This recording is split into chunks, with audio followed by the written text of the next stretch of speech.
Assalamualaikum warahmatullahi wabarakatuh. Alhamdulillahirabbil alamin wa bihi nasta'in ala umuri dunya waddin. Amma ba'du.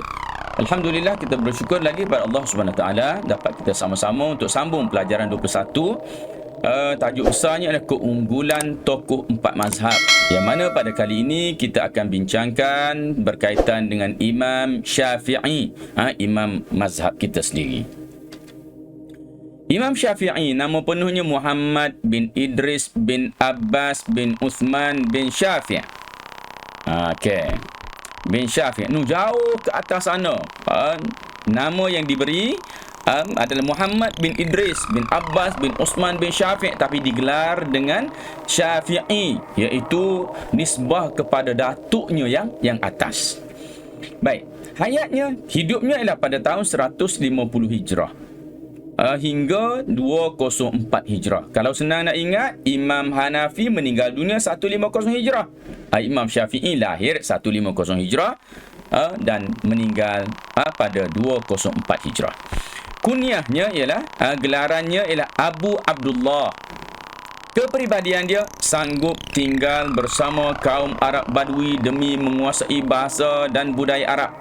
Maknanya Imam Syafi'i walaupun dia merupakan orang Arab, tetapi antara usaha yang dilakukan untuk betul-betul memahami bahasa Arab ini, maka dia tinggal di kawasan pedalaman bersama dengan orang-orang Arab yang fasih bahasa mereka.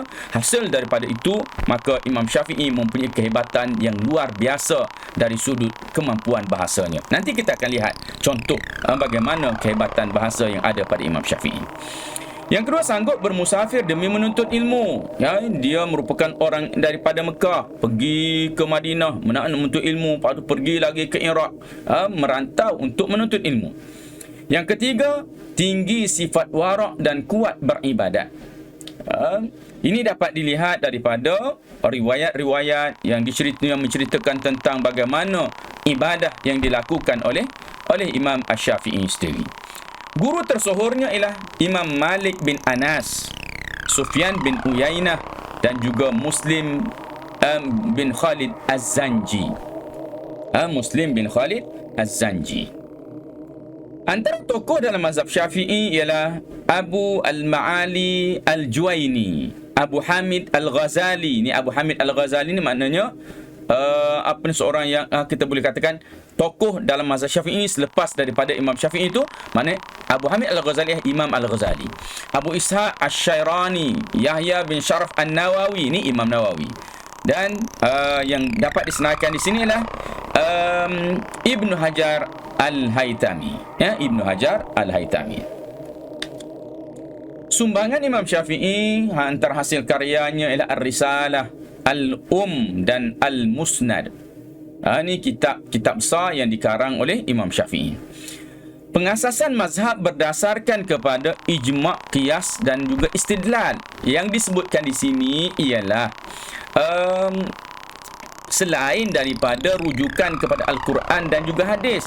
Kita tak sebutkan Quran dan juga hadis kerana semua imam mazhab merujuk kepada Quran dan juga hadis. Cuma disebutkan yang agak kelainan di sini adalah dari sudut tiga perkara, iaitu ijma', qiyas dan juga istidlal ini. Murid yang terkenal ialah Ahmad bin Hanbal. Imam Hanbali itu merupakan anak murid kepada Imam Syafi'i. Imam Syafi'i pula anak murid kepada Imam Malik. Baik. Seterusnya Abu Ya'qub Yusuf bin Yahya Al-Buwaiti. Ini juga merupakan murid kepada Imam Syafi'i. Mazhab ini tersebar di Mesir, Iraq, Farsi. Farsi ini kawasan Iran, Syria, Malaysia, China, Indonesia, Brunei, Pakistan dan juga sebahagian daripada India. Kerana sebahagian daripada India yang lain mereka bermazhab Hanafi. Imam Syafi'i ini sangat terkenal dengan cerdasnya, dengan bijaknya. Antara contoh, Imam Syafi'i mencatat segala yang diajar oleh Imam Malik di atas tapak tangan. Maknanya bila saya mendengar seolah-olah Imam Syafi'i catat atas tapak tangan, kemudian terus dihafalnya. Dia menggunakan penulisan untuk menjadikan dia mudah ingat. dia ingat apa semua perkara yang diajar oleh Imam Malik pada hari itu, yang mana bila mana ia ditegur, dia dites lah, dia dicuba oleh Imam Malik, maka didapati bahawa Imam Syafi'i tidak ketinggalan walaupun satu daripada perkara yang diajar oleh Imam Malik pada hari itu. Kemudian yang kedua, diberi keizinan oleh gurunya iaitu Muslim bin Khalid Az-Zanji untuk memberi fatwa sejak berumur belasan tahun. Ini ceritanya sebelum daripada Imam Syafi'i merantau pergi ke Madinah. Sebelum tu Imam Syafi'i dah belajar di Mekah. Di Mekah dia telah pun mula terkenal. Di usia belasan tahun, Imam Syafi'i telah diberi izin oleh gurunya yang merupakan qadi bagi Mekah pada ketika itu, iaitu Khalid Az-Zanji ini, Muslim bin Khalid Az-Zanji ini, untuk memberi fatwa. Tetapi dikatakan bahawa Imam Syafi'i agak mengelak daripada memberi fatwa kerana malu dengan gurunya. Yang ketiga, mampu menghafal Al-Quran pada usia 7 tahun. Tengok, pada usia 7 tahun dah hafal Al-Quran. Ini bukan satu perkara yang senang, melainkan kepada orang yang diberikan kecerdasan yang lebih berbanding dengan orang lain. Kita lihat pesanan Imam Syafi'i dalam menuntut ilmu. Satunya, Imam Syafi'i menyatakan orang yang nak dapatkan ilmu ini mesti lengkap 6 perkara. Nak dapatkan kesempurnaan ilmu kena lengkap 6 perkara ini. Pertamanya az-zakat. Apa dia zakat? Iaitu kecerdasan. Orang ini mesti ada cerdas baru dia dapat kuasai banyak ilmu. Yang keduanya al-hirsu, iaitu pemerhatian. Dia itu memberikan perhatian yang lebih kepada ilmu yang dipelajari. Yang ketiga al-ijtihad, atau semangat atau kesungguhan. Kena ada semangat, kena ada kesungguhan. Kemudian dia kena ada apa lagi? Kena ada bulghah, iaitu bekalan atau biaya.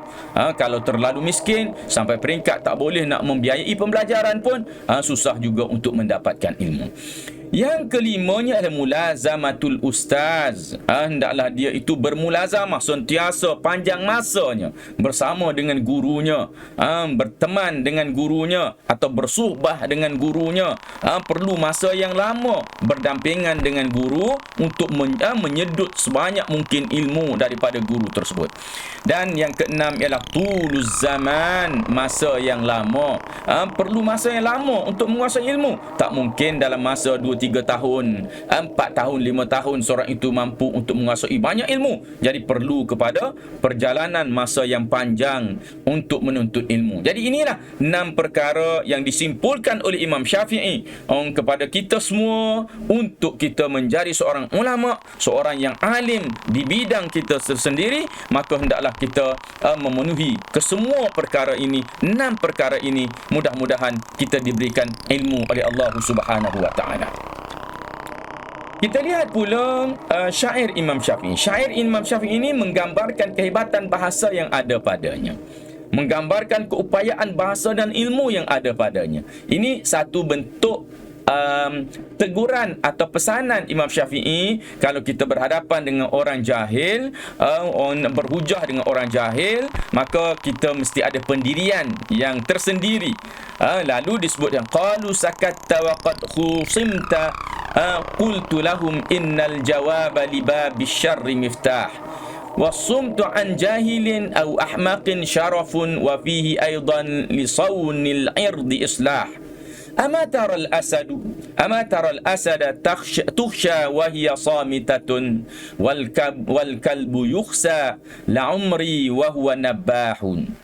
Maknanya, kalau mereka berkata engkau ini diam ketika mana engkau diserang, ditohmah, dikata ataupun diserang dengan perkataan oleh orang-orang yang jahil. Qultu lahum, aku menjawab kepada mereka, innal jawaba li babish syarri, menjawab bagi perkara-perkara yang buruk ini, miftah, ada kuncinya, ada caranya.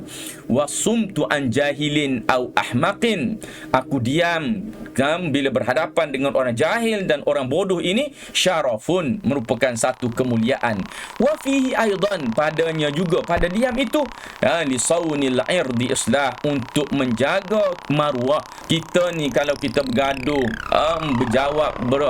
berbalas kata dengan orang jahil, nanti orang sangka kita pun jahil juga. Nanti orang akan sangka kita pun termasuk dalam orang yang bodoh juga. Jadi kalau berhadapan dengan orang jahil, berhadapan dengan orang bodoh, bagi dengan dia lah. Dia nak cakap apa, kita diam. Diam itu lebih bijak bila mana berhadapan dengan orang yang tidak berilmu.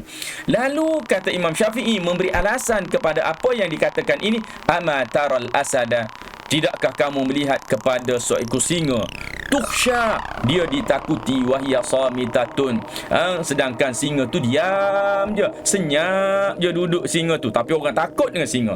Wal kalbu yukhsa, sedangkan anjing dipermain-mainkan. La umri ni satu kata-kata untuk menguatkan ayat saja. Wa huwa nabahun, sedangkan anjing itu menyalak tak berhenti-henti pun, orang main-main je dengan anjing tu. Orang tak takut pun dengan anjing itu. Jadi ia sangat berbeza dengan singa. Singa diam pun orang dah takut, anjing menyalak sepanjang masa pun orang tak takut, orang permainkan anjing itu lagi. Jadi begitulah kita, pendirian kita dalam berhadapan dengan orang yang tidak cerdik, orang yang jahil, maka kita tidak perlu banyak menjawab kerana tak ada gunanya jawapan tersebut. Mereka tidak boleh memahami perkara itu mengikut landasan ilmu. Sebagai penutupnya, sila klik link di bahagian deskripsi di bawah video untuk jawab soalan. Dan Ustaz sudahi dulu dengan aqulu qouli hadza wa astaghfirullahal azim li wa lakum. Wassalamualaikum warahmatullahi wabarakatuh.